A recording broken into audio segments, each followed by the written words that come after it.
दोस्तों, पेश है लोहे के पुतला। ये कवर चित्र है दोस्तों।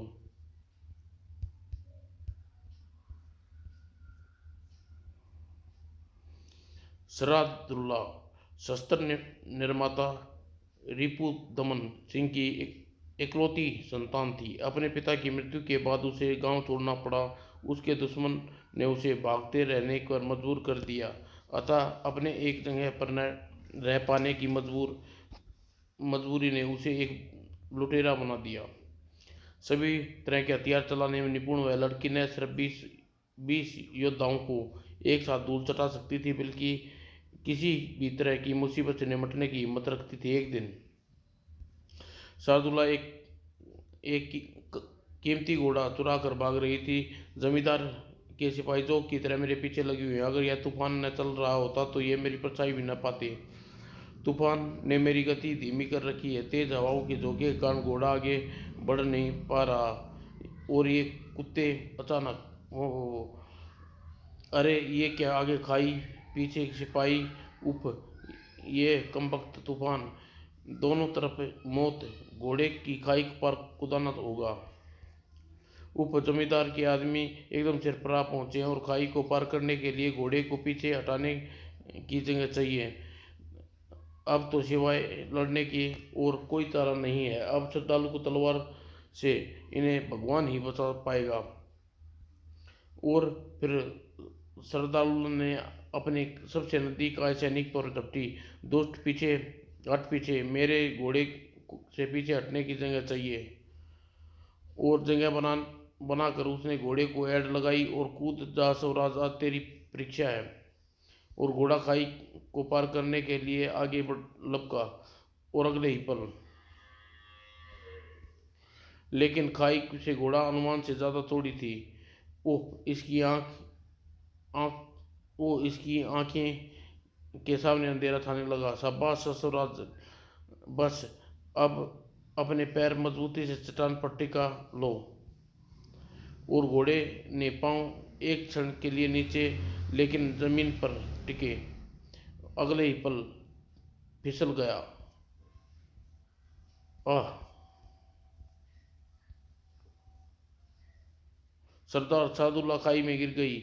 मुझे नजर आ रही है, मूर्ख मालिक ने उसे जिंदा पकड़ने को कहा था। अब मालिक को क्या जवाब दूंगा। और मूर्ख भेड़ियों की तरह उसके पीछे लगे हुए थे। लेकिन मालिक ने कम से कम डकैती डाली हैं। इसके मालिक ने क्या कम डकैतियां डाली हैं। सिपाहियों और सरदुल्ला के अलावा वहां कोई भी न था।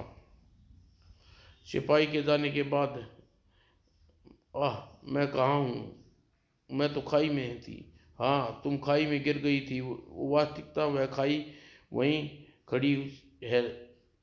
वास्तव में वहीं खड़ी थी, सिपाहियों के बिल्कुल पास। तुम्हारा खाई में गिरना मात्र दृष्टि भ्रम था। सिपाही और तुम दोनों की सम्मोहित थे। जल्द ही बाजी में तुम उन भेड़ियों से बचाने मेरे पास यही एक तरकीब थी। एक बूढ़ी औरत इससे ज्यादा और कर भी क्या सकती है। दृष्टि भ्रम, हाँ दृष्टि भ्रम। आदमी जो देखता है असल में वह नहीं होता। पर तुमने यह किया कैसे, मुझे हैरानी है। यह सब मौन मेरे काले जादू का कमाल है, जिसे तुम नहीं समझोगी। अधड़ तेज अंधेर तेज है। चलो गुफा में चलते हैं, बाकी बातें वहीं चलकर करेंगे। सरदुल्ला नहीं जानती थी वह जिस बुढ़िया को बचाया है वह खतरनाक और क्रूर जादूगरनी समाता थी। थोड़ी देर बाद ये गर्म दूध पी लो और थकान दूर होगी।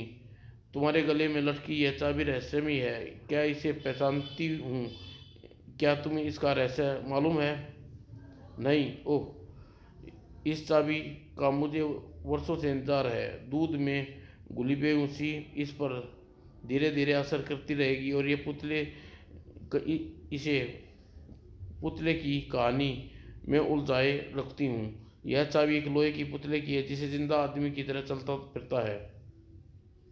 मैंने इसे सोने की होने के कारण अपने मक्कार उस मक्कार से लूटा था जिसने मैंने घोड़ा चुराया था। 250 वर्ष पूर्व यह चाबी गायब हो गई थी। 250 साल पहले, सालों बाद यह फिर से प्रकट हुई है। लोहे का पुतला, सोने की चाबी। मेरी दिलचस्पी बढ़ती जा रही है, मुझे यह कहानी सुनाओ जरूर। शांता यही चाहती थी कि कहानी सुनने के सदुल्ला दवाई का असर बेहोश हो जाए। वह उसके गले में चाबी निकाल ले और होश में भगवान भी सादुल्ला का कुछ नहीं छीन सकता था। अतः वह सादुल्ला से लोहे के पुतले की कहानी सुनाने लगी। कहानी किसी ज़माने में भारत के सीमावर्ती प्रदेश में एक राज्य था जिसका बादशाह फतेह अली एक दूसरे बादशाह शेर खान से हमेशा लड़ाई चलती रहती थी। दोनों युद्ध कला में बेजोड़ थे। शेर खान एक ऐसा योद्धा था जिसकी सूझबूझ ताकत कभी का सभी लोग मानते थे। उसकी ताकत के आगे सैनिक टिक नहीं पाते थे। फतेह अली भी कुछ कम न था। वह भी रंगीन मिजाज का होने के साथ साथ अच्छा तलवारबाज और अकेला ही भारी सेना पर भारी पड़ता था। एक बार जब वह दोनों में युद्ध चल रहा था तो युद्ध के अंत न होते देख शेर खान ने दरबारियों से कहा, हजूर, मेरे पास एक तरकीब है जिससे यह युद्ध खून खराबे की खत्म हो जाएगा। मैं इस युद्ध को हर हालत में जीतना चाहता हूँ। लगता है फौजी तरीके से नहीं जीत सकता। क्या कह रहे हो तुम? फतेह अली, कोई मूर्ख है यूं आत्मसमर्पण कर देगा? हमें उससे राज्य को हथिया लेंगे। अगर हम युद्ध के दांव पेच में उसका ध्यान हटा सके तो उसकी सेना बिखर जाएगी। फतेह अली की कारीगरों की बड़ी कदर करता था। वह अपनी कला और प्रभावित कर उसे ध्यान युद्ध से हटा सकता हूँ। ठीक है, तुम काम करने की इजाज़त है। और अगर तुम अब इसमें कामयाब हुए तो वज़ीर आलम का ओहदा तुम्हारा। शेर खान का भेजा जासूस कारीगर फतेह अली खान को दरबार में पहुंचा। जहाँ पर इस कलाकार को अपनी कृपा दृष्टि चाहता है। हजूर, दिखाओ कलाकार, क्या दिखाना चाहते हो तुम? शहनशाह आलम, मैं आपको ऐसी कलाकृति दिखाना चाहता हूँ जो आपने कभी न देखी होगी। हमने दुनिया की बहुत कुछ देखा है, फिर भी अगर तुम्हारा दावा सच्चा है तो कलाकार कदरदान, हम तुम्हें इनाम इकराम माला माल कर देंगे। गुलाम, इनाम इकराम आपके कृपा दृष्टि चाहता है। और उस विचित्र कलाकार के हाथ हिलाया और अगले ही पल सोने का पिंजरा जो चिड़ियों से भरा था उसे हाथ में आ गया। यह देखिए, फतेह अली खान विस्मित रह गया। शाह आलम, यह पिंजरा देख, इसमें बंद चिड़ियाएँ असली चिड़ियों को मात दे रही हैं। मेरी बनाई चिड़ियों का असली चिड़ियों का कोई फर्क नहीं है।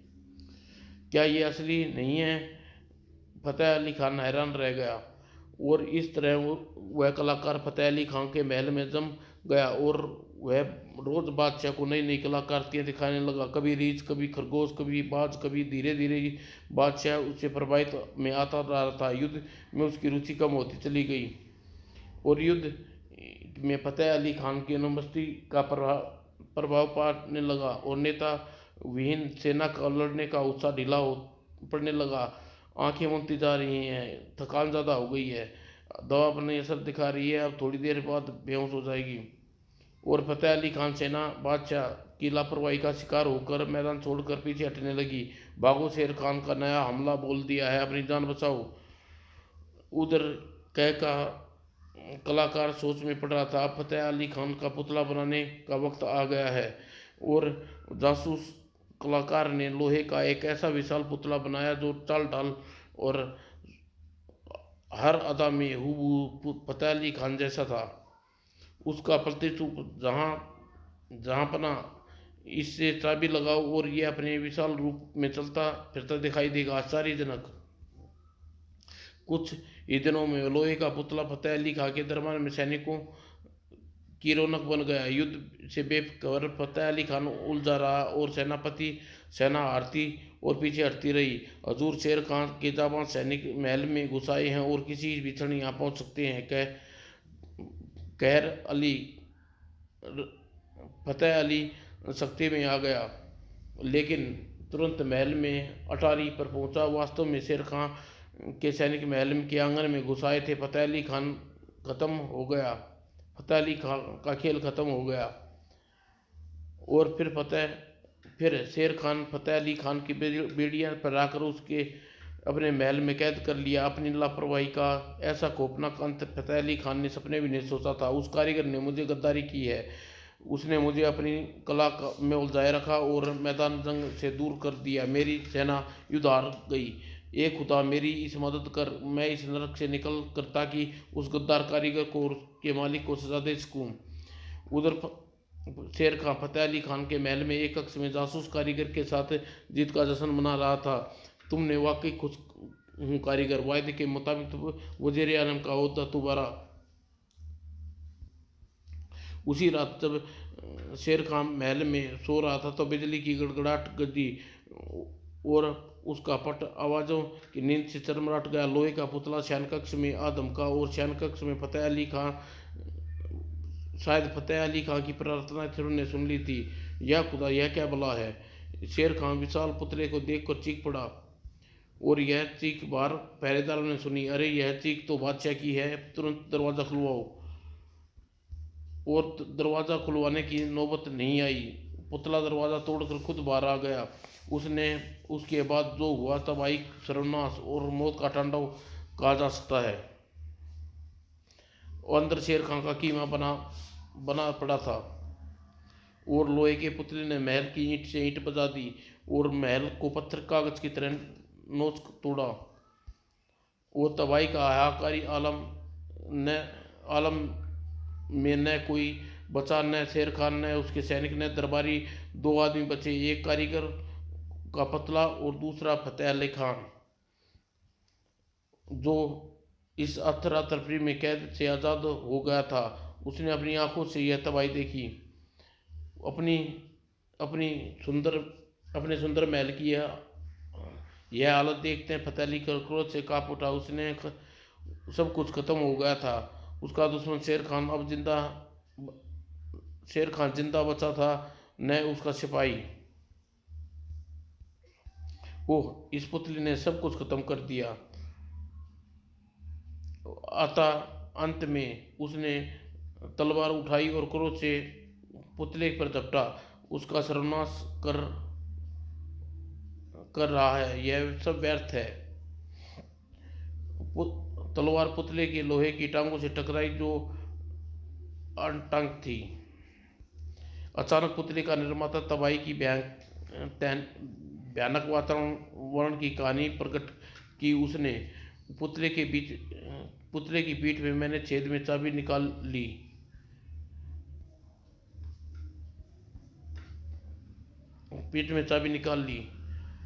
मक्कार, मुझे तबाह करने, अब तू भी जिंदा ना बच।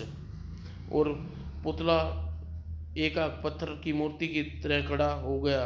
फतेह अली खान ने पुतले की सारी यांत्रिक क्रियाएं जानता था, समझ गया था। उसकी चाबी निकालने के कारण वह निकालने वाला कौन। अगले ही पल उसने तलवार से अपनी तबाही का एकमात्र कारण यानी पुतली के निर्माता को खत्म कर दिया। और तत्पश्चात उसने मृत कारीगर के हाथ से चाबी हासिल की और उदास मुद्रा में समुद्र की ओर चल दिया। इस लोहे के पुतले की चाबी समुद्र में फेंक दी और तत्पश्चात खुद भी समुद्र में कूद कर आत्महत्या कर ली। उधर महल के मलबे में ढेर में लोहे का पुतला दब गया और वर्षों से वहीं पड़ा है। और जो ही उस पुतले पर नियंत्रण कर लेगा वही दुनिया पर राज करेगा। वह पुतला हजारों सैनिकों पर अकेला भारी है। तभी वह मक्कार जिसका मैंने वह घोड़ा चुराया है, वह चाबी के लिए मरा जा रहा था। मैंने किसी तरह उसे छीन ली थी और यह मेरे अनुमान से कहीं ज़्यादा कीमती निकली। लेकिन पुतला कहाँ है यह कोई नहीं जानता, सिवाय एक व्यक्ति के जो अब ये जिंदा है। उसे उस सोने की चाबी से मिलने का इंतज़ार है और अब वह उसे मिल गई है।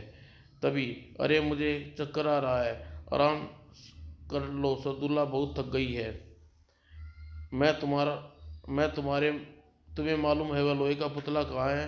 कहते हुए सदुल्ला चक्कर खाकर गिर पड़ी और जादूगरनी शांता ने उसके गले से चाबी निकाल ली।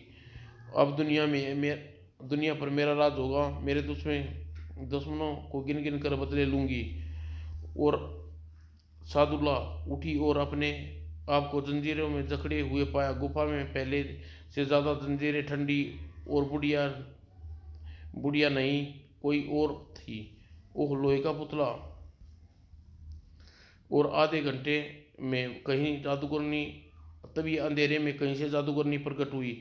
हाँ, यही है वह लोहे का पुतला जिसकी कहानी मैंने तुझे सुनाई थी। मैंने 3 साल पहले उससे दबे रहने की जगह का पता लगा लिया था, लेकिन चाबी न खोज पाई थी। आज तुम बेवकूफ की वजह से चाबी मेरे हाथ लग गई। और जादूगरनी लोहे के पुतले की पीठ में छेद में चाबी लगाने ऊपर चढ़ गई। और अब मैं इस पुतले का चमत्कार अपनी आंखों से देखोगी सादुल्ला। और मैं तुम्हें यह भी बता दूं कि यह उसी कारीगर की वंशज हूँ जिसने यह लाजवाब पुतला बनाया था। और मैं दुनिया को तबाह करके रख दूंगी। ना समझ लड़की, उस दूध में मैंने बेहोशी की दवा मिला रखी थी, था तू मेरे जाल में पूरी तरह फंस गई। और चाबी लगने के बाद वर्षों से निष्क्रिय पुत्रा में हरकत होने लगी और जंग खायल हाथ पांव हिलने लगे। लोहे का पुतला का पहला शिकार यह लड़की है। जान से मार दो इसे, मैं हुक्म देती हूँ। और अगले ही पल लोहे के पुतले ने भयानक इरादों से संगुला की तरफ बढ़ने लगा। शार्दुल्ला को उस ठंडी गुफा में भी पसीना आ रहा था। पुतले के रूप में साक्षात मौत उसकी तरफ बढ़ रही थी। वर्षों से दबा रहने के बाद कारण थोड़ा धीमे चल रहा है। अगर मैं होशियारी से काम लूँ तो बच सकती हूँ। और फिर पुतले ने उसी पर आक्रमण कर दिया, लेकिन हाथ बंधे होने के कारण शार्दुला शार्दुला पुतले के वारों से बचती रही। और आखिर कब तक इससे बच पाऊंगी? अगर मैं दीवारों की जंजीरें कुंदे पर वार हो जाए तो शायद एक हाथ से जंजीर टूट जाए। पुतला दोबारा वार करने को तैयार हुआ। और वार होते देख सादुल्ला निशाने से हट गई और पुतला का भरपूर वार कुंदे पे पड़ा। और अगले अगले ही परकुंडा समेत जंजीर से टूट गया। सादुल्ला बिजली की तेजी से अपनी परिस्थिति का फायदा उठाते हुए बुढ़िया जादूगरनी पर जंजीरें में लपेट लिया। मक्कार बुढ़िया, सतालुल्ला, धोखा से काम करना महंगा पड़ेगा तुझे। और चल अब जल्दी पुतले को कह इसे मेरे से दूर हाथ जंजीरें हाथ की जंजीरें तोड़, वरना तेरी जान गई। मरती क्या ना करती बुढ़िया, आज्ञा दे दी। लोहे के पुतले इस लड़की के दूसरे की हाथ की जंजीरें तोड़ दे। और अगले ही पल, ठीक है, पुतले से कहो अब धीरे धीरे पीछे हट जाए, कोई मक्कारी न करे। अगले ही पल बुढ़िया ने आदेश का पुतले को पाकर पुतले पीछे हटने लगा। और फिर सरदाला बुढ़िया के साथ गुफा से बाहर चल दी। मेरा दम घुट रहा है। कोई बात नहीं, जब तक इस गुफा से बाहर नहीं निकल जाएगी खुले में हवा में सांस लेना। लेकिन सादुल्ला नहीं जानती थी बुढ़िया जरूरत से ज्यादा मक्कार है। उसने अपना सम्मोहन फेंका। हे भगवान! हाँ हाँ, बेवकूफ लड़की, तू भूल गई सम्मोहन की पुरानी उस्ताद हूँ। अब भुगत अपनी करनी का फल। पुतले टूट पड़े से पुतला श्रद्धालु का एक तरफ लपका। श्रद्धालु सिर से पांव पर रख कर भागती रही। सत्यानाश, पहाड़ी की आखिरी छोर पर आ गई हूँ। नीचे गहरी खाई है। पुतला भी नजदीक आता जा रहा है। भागते भागते वह छोटी सी एकदम छोर पर जा पहुंची जहाँ नीचे गहरी खाई थी। यह तो मुझे किसी भी मच्छर की तरह मसल देगा। और अब केवल एक ही रास्ता है, इसे चट्टान के छोर पर ले जाऊं और जंजीर इस पत्थर के मजबूत टुकड़े पर अटकी और मैं लटक रही सकूं। और चतुर शार्दुल्ला ने अपने एक हाथ से जंजीर को पत्थर के मजबूती में अटका दिया। और झट से वह झटक रहा है। यही मौका है खाई में गिरने का। और फिर शार्दुल्ला ने बिछाए जाल के अनुसार पुतला उसके पीछे खाई में कूद गया और फिर समुद्र में गिरा। छपाक। जल्दी से ऊपर चढ़ूं वरना जंजीरें तोड़ देगी। वो दुष्ट लड़की बचकर नहीं जाएगी। वो बुढ़िया श्रद्धालु सदुल्ला की तलवार अपने हाथों में पकड़ी जादूगरनी उसे खाई में गिराने के लिए ऊपर खड़ी थी। नादान लड़की, तू मुझसे व्यवहार किया, उसकी सजा तू भुगतने के तैयार हो जा। श्रद्धालु तीसरी बार मौत के चुंगल में थी। जादूगरनी ऊपर की ओर है, मुझे नीचे कुछ न किया तो बुढ़िया मेरी जान से मारने में सफल हो जाएगी।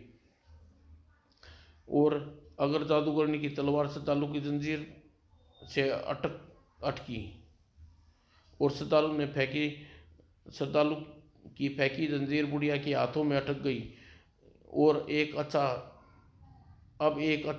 सा सदा हुआ सा झटका, बुढ़िया का काम खत्म। और अगले पल ई और जंजीर तेजी के साथ झटके में जादूगरनी खाई में गिरी और श्रद्धालु सुरक्षित ऊपर पहुंच गई। अब इन जंजीरों से मुक्ति पाऊं।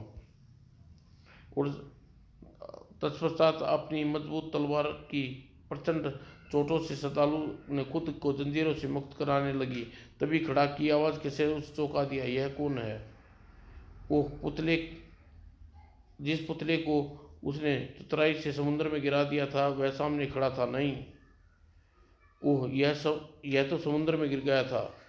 लगता है यह पुतला तब तक नहीं रुकेगा जब तक इसकी मालकिन जादूगरनी का मुझे मारने का आखिरी हुक्म पूरा न कर दे।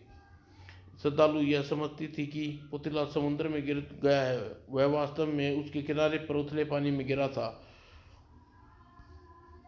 और यह श्रद्धालु भाग उठी।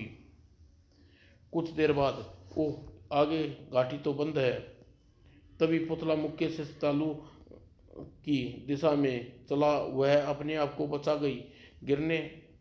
गिरने से इसके पुर्जे खुल गए। लगता है तेजी आ गई है। मुझे इसके ज़्यादा फुर्ती दिखानी होगी और इसकी चाबी निकाल लूँ, तभी यह रुक सकता है। हे भगवान, चाबी तो अटक गई है। मुझे पकड़ने के लिए यह हाथ बढ़ा रहा है। हे ईश्वर दया कर। और तभी पुतले की पीठ पर चढ़ी श्रद्धालुला की पकड़ और जोर से अपनी ओर खींचा। इस खींचातानी में चाबी पीठ से बने छेद से निकल गई। और धन्यवाद पुतले, आखिर चाबी निकल कर तू मेरा मददगार साबित हुआ। और चाबी निकलती ही पुतला जहाँ का था वहाँ रुक गया। तत्पश्चात अब इस मुसीबत की जड़ चाबी का अंत इस आग में झोंक देती हूँ। न रहेगा बांस, न बजेगी बांसुरी। समाप्त दोस्तों।